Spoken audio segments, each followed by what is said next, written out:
Okay, today I want to talk about changing our role from counsel strategy and planning to counsel strategy and advocacy, especially with the topic of sustainability today.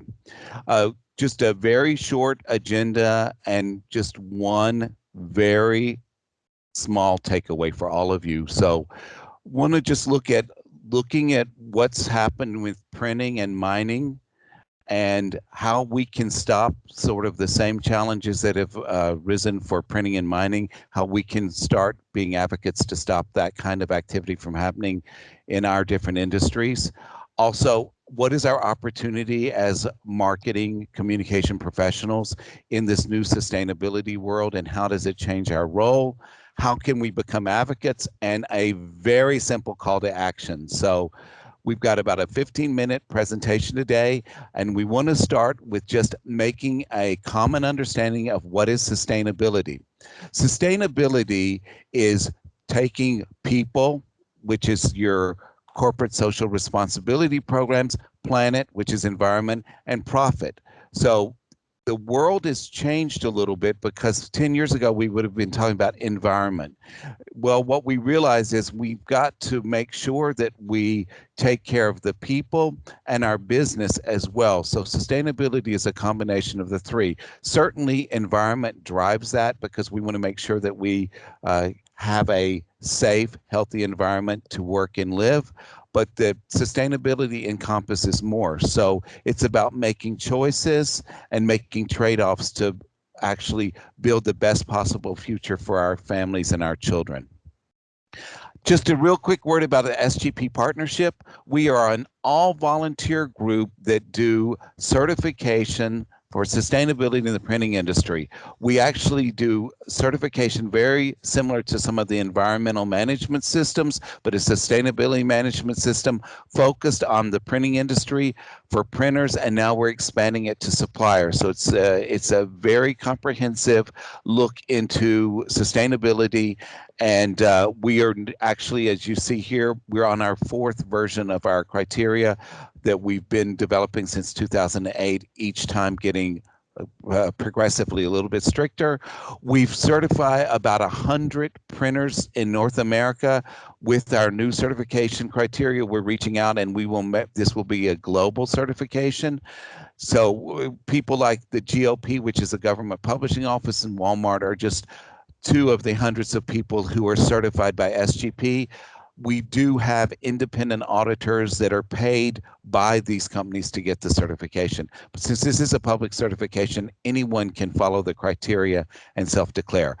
We have partners, including our very own EMG. We want to thank EMG for the partnership that they've given to SGP over the years, and they've really helped us develop our public persona. And if you'll look at the fantastic press release finder, you can get a good history of some of the activities and work that we're doing. But as you see from this list, I don't know how much you guys can see of it because you guys look like ants to me, but we have people like Tisa Film from Germany, Primex Plastics, Syngas Consortium, Sun Chemical.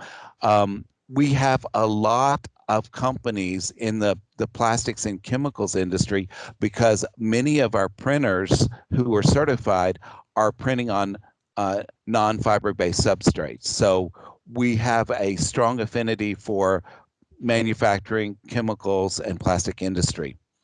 Let's now look a little bit at the printing industry. So I don't know if you guys can see, I'm over in Alabama, which we call it the Bible Belt. Michelle used to live in Tennessee. She may know what I'm talking about. I can't actually see what I'm showing you anymore, but this is a Bible. And this is sort of the beginning of the revolution that brought in our modern era, which was Gutenberg inventing movable type, or actually perfecting it, and started with Gutenberg Bible. But guess what's happened since the last 600 years? Hundreds of thousands of people who've worked in the printing industry died from lead poisoning because they used lead type. The solvents and heavy metals used for inks and finishing paper, even up to the 1950s, polluted probably every major waterway in Europe at least once. Also, forests were decimated. entire ecosystems wiped out over the last 500 years because of the printing industry. And even today, what is the perception of printing? We're killing trees. We're clear cutting, and we definitely not environmentally friendly. Keep that thought in mind, because now I want to ask you, and I wish I was there, because I would probably ask Kim Gross, what city is this?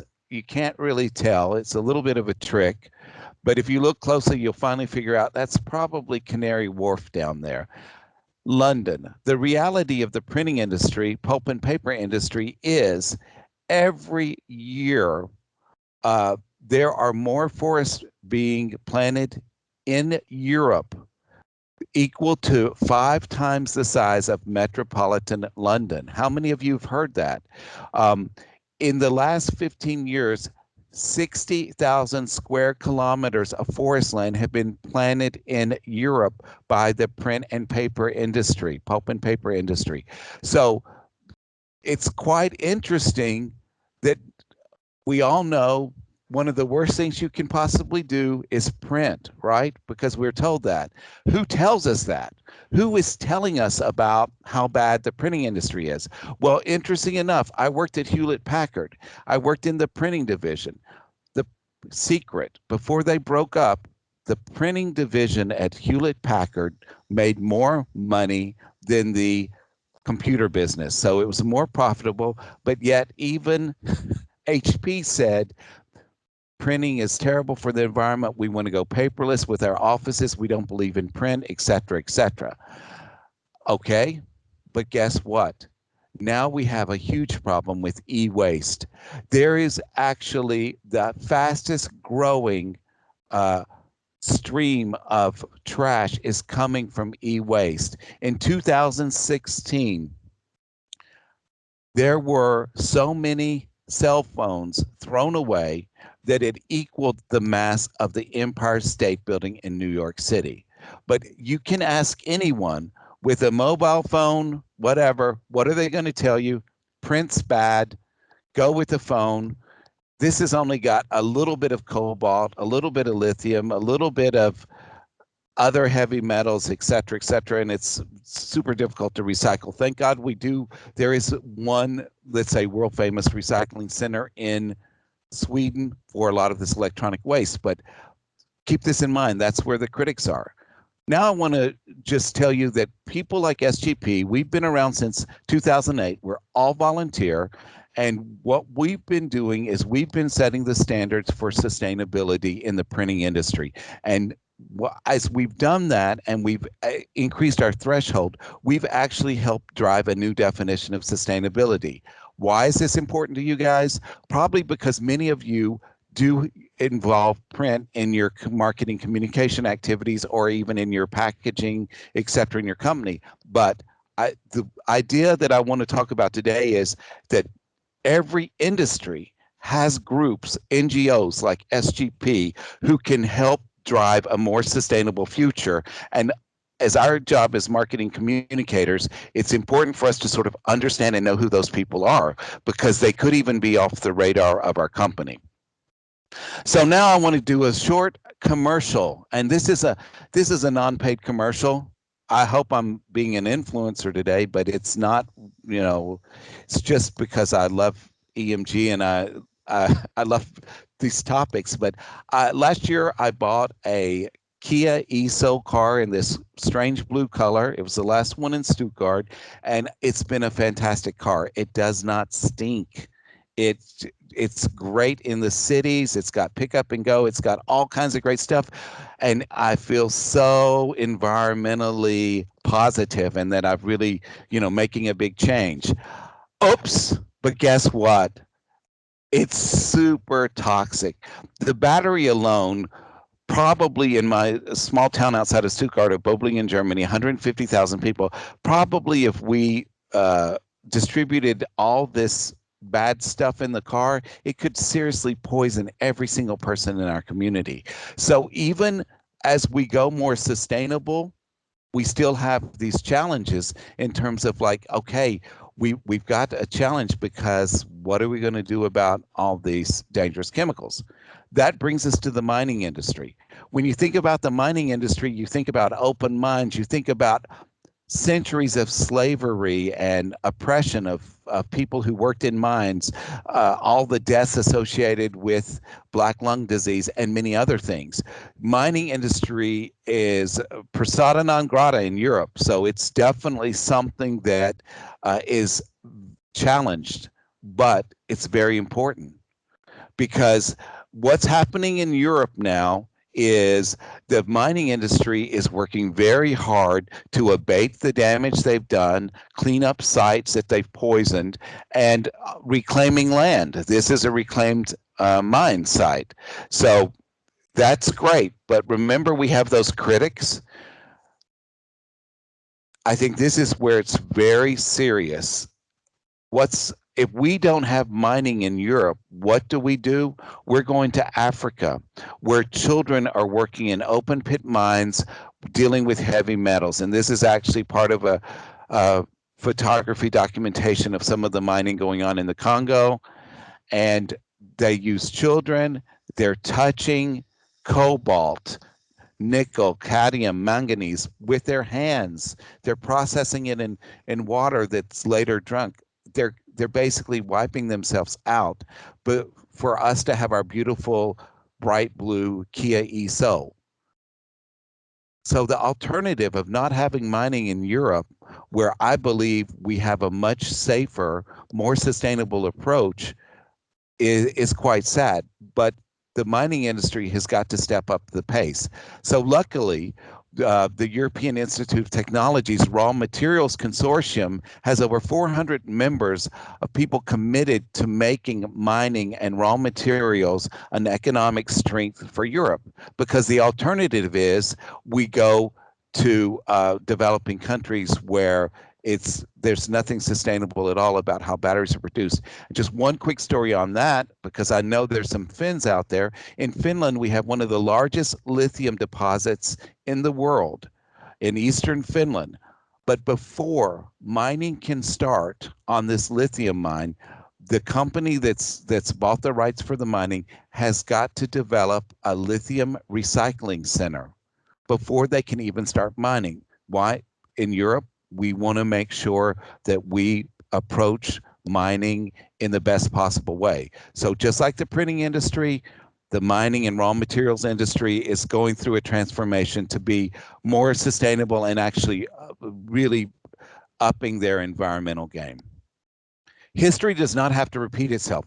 Many of you out there are in the process industries, process and manufacturing. Some of you may be working with chemicals and plastics. And look at this, guys. This is actually from a friend of mine who worked at Greenpeace. What is it? It's the famous plastic straws, right? We all know plastic straws are the worst thing ever for the environment, right? That's what we're being told. And that's what you see in the news, and that's what you see documentaries on, and you see all of this on plastic straws. That's the perception. Single-use plastic is the worst thing that's ever happened to us. It's not. Do you know what the worst possible thing right now in the ocean is? Ghost fishing nets. Ghost fishing nets are actually leading to mass extinction. Study it, you can find out more, but it's not a mainstream topic. But fishing nets are destroying our entire ocean. Yes, we do have a problem with single-use plastics in the ocean, but they're just a very small splinter in the eye, because the big issue are the fishing nets. But we don't hear about that. So when we're looking at plastic industry, we need to also make sure we don't fall into the trap that the printing industry and the mining industry have been in, because people love to talk about plastic. And just for example, I did a Google search this morning, and I searched on ocean pollution. And of course, you can't really see this, but please do the search yourself. Out of this, top listing of images on Google, I circled 3 that included nets these are the only three that had fishing nets. So, you know, you'll see a lot of plastic bottles, you'll see all kinds of things, which, yes, we need to take care of, but they're the biggest issue we have right now is commercial fishing.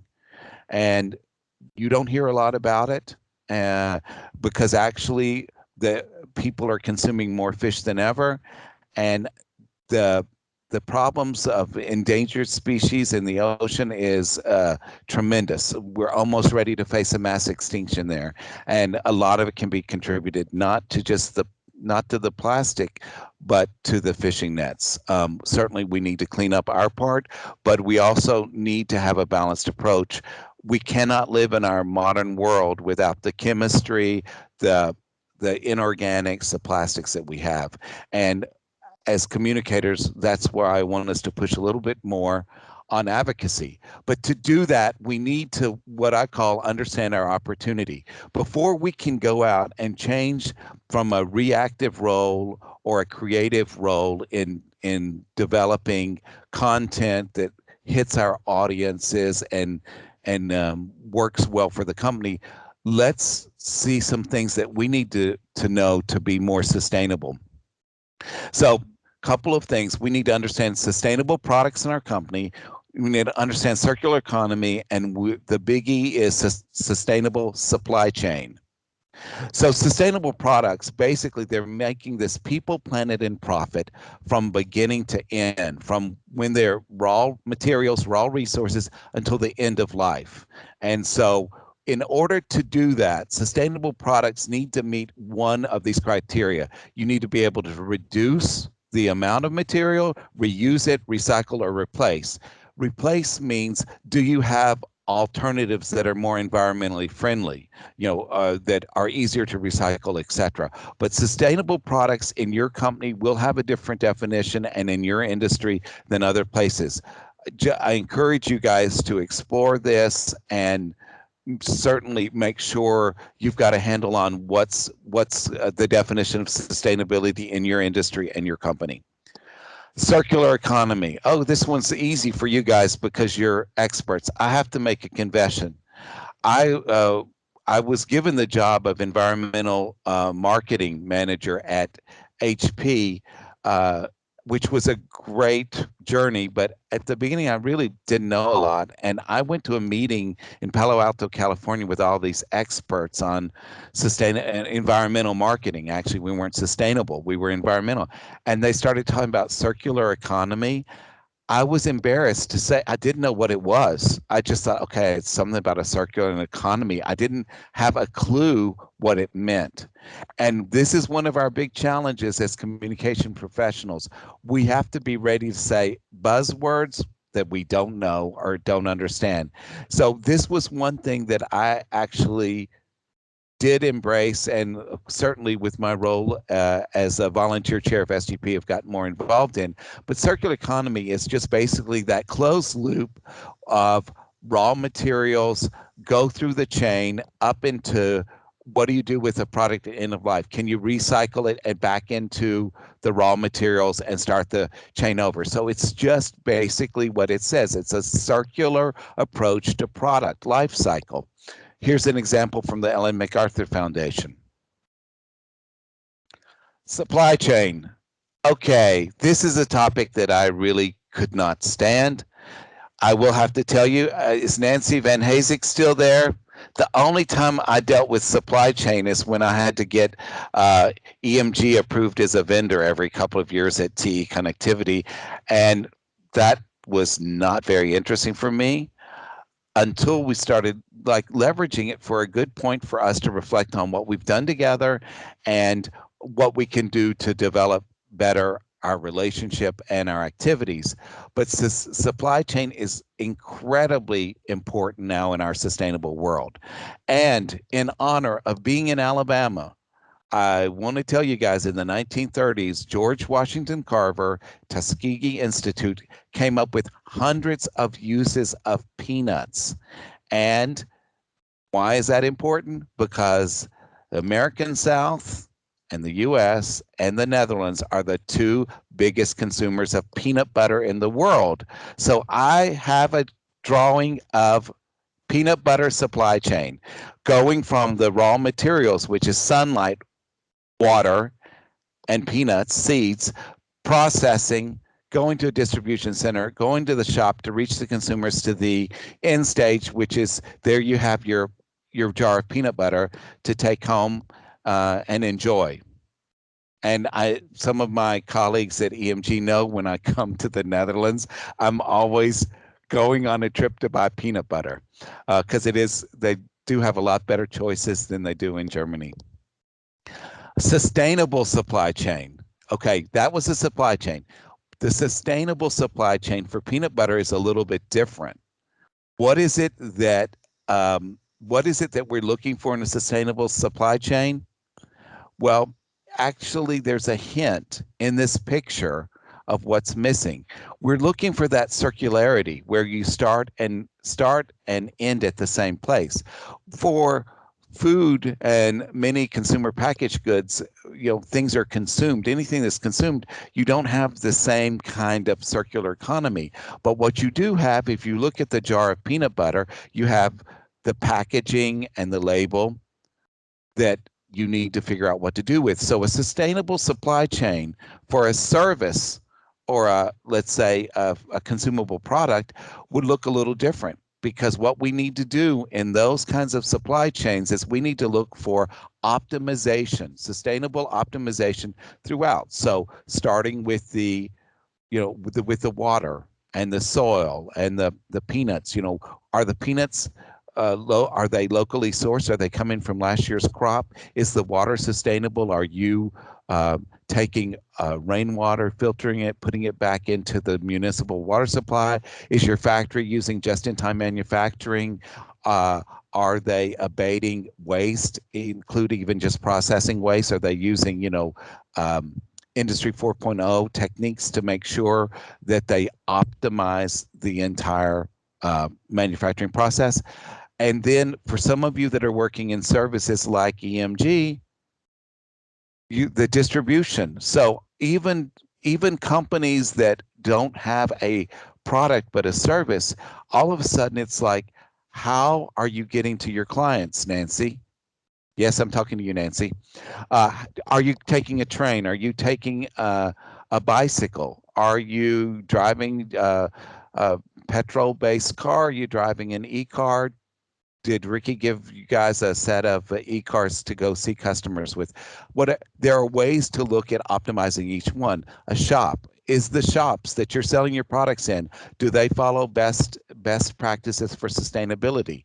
Hey, that's where some of those NGOs and certification people come in too. But this is very important to look at the sustainable supply chain.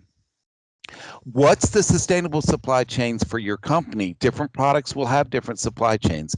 I cannot stress how important this is for marketing communication professionals for us to learn more about the supply chains in our company, because those insights will help us develop better programs.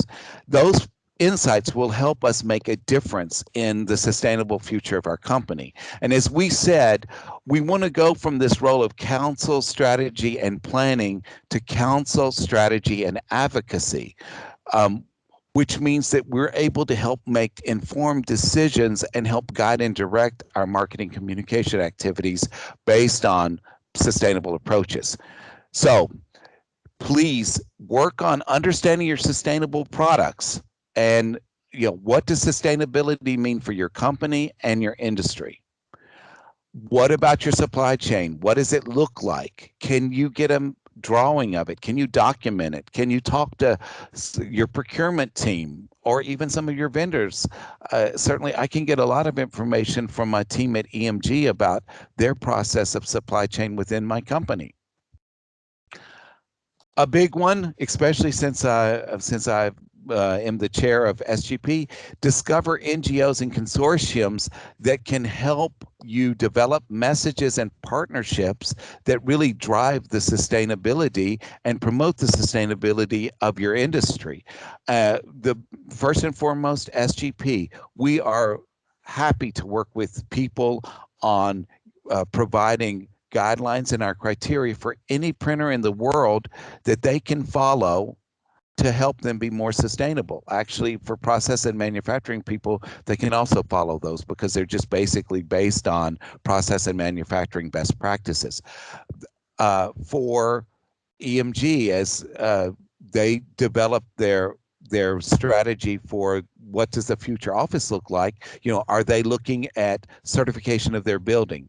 There's all kinds of groups and consortiums that we can work with that maybe our companies have relationships with, but there's never been any activity around them. But I would say that's a very good role. But just as we found out who the influences are, the top trade media, the top websites, we also need to look at these NGOs and consortiums that support our company throughout its supply chain. So I'm not just talking about something for the plastic industry, I'm talking about your whole supply chain of your company. So, in order to create some real outcomes for counsel, strategy, and advocacy, here's some suggestions. Develop some marcom programs on your sustainability platform. Reach out to your EMG partners if you want some help on that or some brainstorming. I think they've got some great ideas, and they certainly helped us at TE Connectivity come up with some ways to integrate industry as well as sustainability. Come up with crisis planning. I don't want to end up, I'm looking for a straw. There's not one here. I don't want a big stink about a plastic bag when I don't have a way to talk about actually what we're doing and how we're keeping this out of the waste stream. Okay. You guys really need to look at those topics because honestly, no one defended print 20 years ago when people were saying we got to go paperless. No one says this Bible has a zero carbon footprint once it's printed. You don't hear it, right? I mean, SGP is working hard on the industry, but it's had a lot of hits. Mining industry. Hey, I would rather have an open mine in my backyard in Böblingen, Germany, than to go to Africa to get those minerals and materials. But you don't hear it. So work on your crisis planning. Then over time, just integrate sustainability. It should not be a standout, just like some of our industry initiatives that we used to specify or highlight. They should be integrated into your marcom programs over time. And even on a personal basis, I would highly recommend you get involved with NGOs and industry initiatives. And certainly for me, I'm coming here more representing SGP, which is just an NGO that I got involved in when I was at Hewlett Packard, and I've stayed in the group as a volunteer. And this last year, I became the first chair from the marketing area. So I would encourage that for everyone to get involved with NGOs. Also connect, and I did just put my own plug here for LinkedIn and for my Twitter account. I will be putting some more resources, also some trends affecting sustainability in manufacturing and processing later this week. So connect with each other in this room that you're sitting. Make sure you're connected. And I don't know if anyone's tweeting today. I'm taking a holiday from Twitter over here in Alabama, but please connect. It's incredible. And also, guys, never underestimate the resources that you get from people like EMG and some of your other partners. One call to action. Whatever I just said in the last 18 minutes, I think I went over, Michelle, sorry. The main thing for your takeaway, your main call to action is understand sustainability in your company and industry. Let me say it again. Understand sustainability in your company and industry. As you get that understanding, it's going to be much easier for us to be advocates for a sustainable future and for us to develop programs in a way that really adds meaning not only to our employees, our customers, but to our families in the future.